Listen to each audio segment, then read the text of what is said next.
안녕하십니까, 우짜입니다. 이번 이야기는 우크라이나는 2027년까지 끝나지 않는다 입니다. 들어가기에 앞서 구독과 회원가입 감사합니다.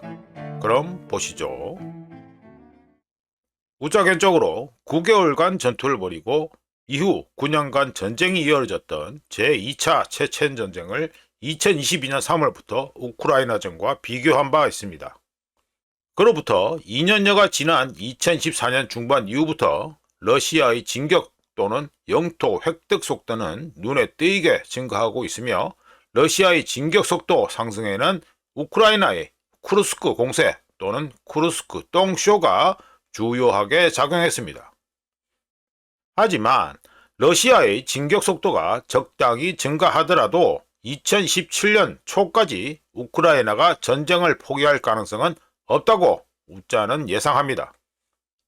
다만 서방의 지원이 대폭 줄어들거나 우크라이나 공군 및 방공망이 완전히 붕괴되거나 또는 러시아가 전쟁 자체를 완전히 끝낼 수 있는 주요 돌파구 메이저 브레이크스루를 만들 경우 2027년 초까지 갈 필요 없이 더 빨리 끝날 것이고요.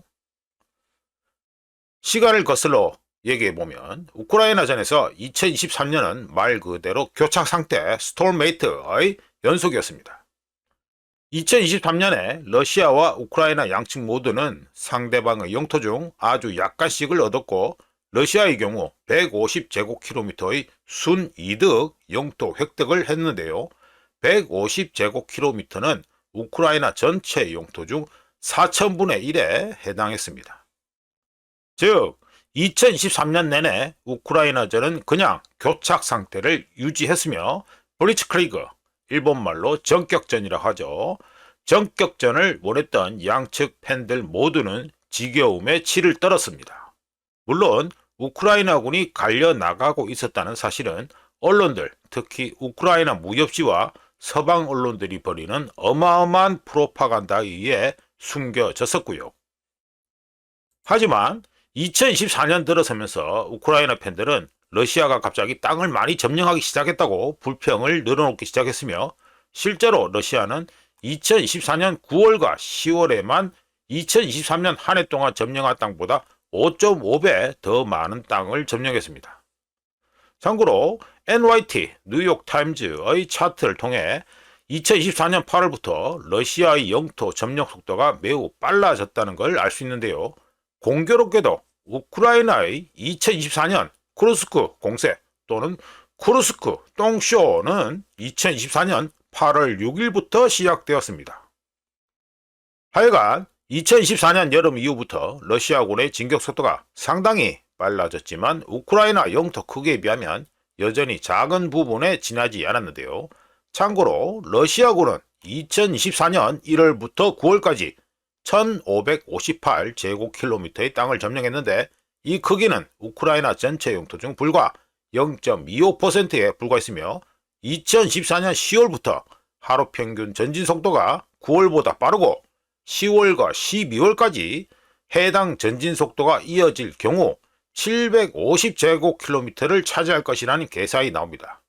하지만 그래봤자 2024년 한 해 또는 2024년 1사분기부터 4사분기까지 총 2250제곱킬로미터를 차지할 것이라는 산수가 나옵니다. 물론 러시아군의 인명 중시 기조로 인해 러시아군의 진격 속도는 팬들의 기대를 여전히 충족하지 못하고 있다는 문제가 있었고요.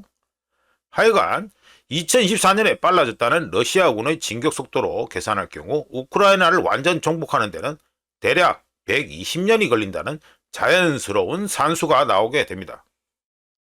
한편 우크라이나가 서방으로부터 더 많은 도움을 받지 못한다면 러시아군과 우크라이나군 간 전력 불균형 또는 전력 차는 더욱 심화될 것이며, 러시아군의 2025년 진격 속도 역시 2024년보다 더 빨라질 가능성이 높아질 텐데요.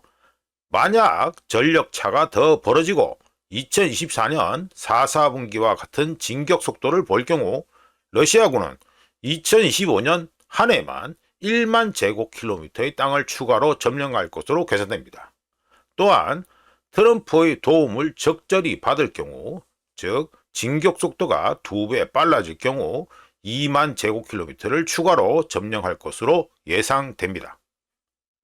1만 제곱킬로미터와 2만 제곱킬로미터라는 수치가 피부에 와닿지 않을 텐데요. 간단하게 말해서 2025년에 러시아 팬들이 기대하고 고대하던 크라마토르스크와 실라반스크를 포함한 도네츠크주를 완전 정복하고 추가로 자포리자주, 드니프로주 동부, 하르키우주 동부, 수미주 북부도 점령할 수 있다는 얘기가 됩니다.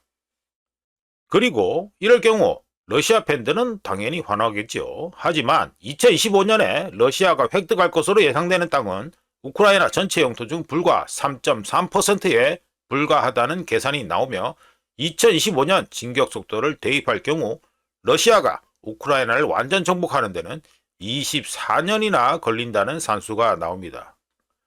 즉 우크라이나 입장에서는 딱히 큰 변화를 못 느낄 수도 있다. 다르게 말씀드리면 여전히 정신 승리가 가능하다라는 소리가 됩니다.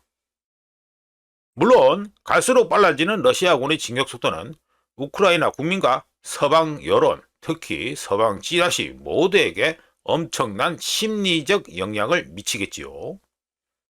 관련해서 우크라이나 국민과 서방의 우크라이나전 관전 태도는 2024년부터 크게 변했으며 우크라이나 국민뿐만 아니라 서방 언론의 계속되는 프로파간다에 노출되어 있던 서방 국민 중 상당수는 우크라이나의 승리를 더 이상 믿지 않고 있습니다.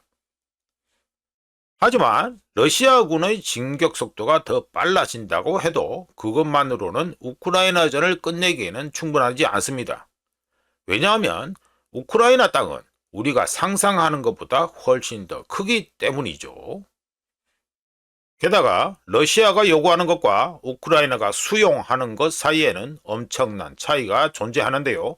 우크라이나전을 끝내는 데 가장 큰 문제는 군사적 성공과 함께 러시아가 요구하는 것이 함께 커질 것이고 반대로 러시아의 요구 중 일부를 수용하겠다는 우크라이나의 의사가 커진다고 하더라도 양측 간에 존재하는 차이는 계속해서 동일할 것이라는 문제가 있습니다. 혹시라도 2026년에 러시아가 진격 속도를 더 높여서 즉 2025년의 2배 또는 수치로 말씀드리면 4만 제곱킬로미터의 땅을 점령할 경우 대부분의 일반인들은 우크라이나의 전을 계속하는 것이 무의미하다는 것을 깨닫겠지만 우크라이나 팬들은 여전히 현실을 부정할 것이 분명합니다.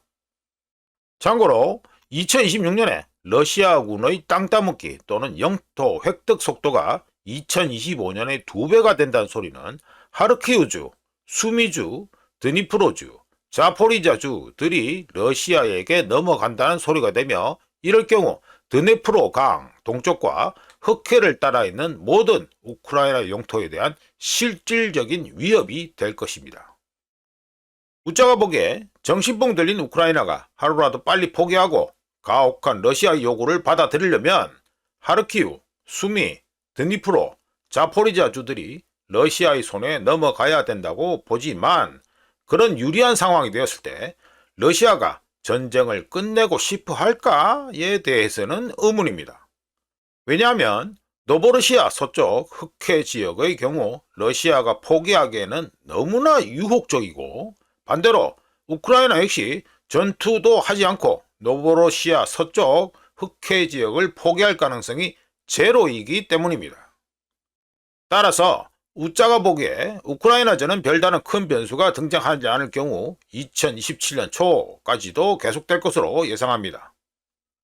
트럼프 당선으로 혹시나 하는 기대를 가지겠지만 전쟁은 시작하는 것보다 끝내는 것이 훨씬 더 어려우며 러시아에게는 먹음직스러운 땅, 즉 노보로시아 서쪽 흑해 지역이 눈앞에 펼쳐져 있고 우크라이나 역시 사생결당 수준으로 반드시 지켜야 할 땅, 노보로시아 서쪽 흑해 지역이 남아 있습니다. 웃자가 보기에 우크라이나전은 2027년에도 계속될 것 같습니다. 이상 우크라이나전은 2027년까지 끝나지 않는다라는 제목의 이야기였습니다. 구독과 회원가입 항상 감사합니다. 다른 이야기로 또 찾아뵙겠습니다.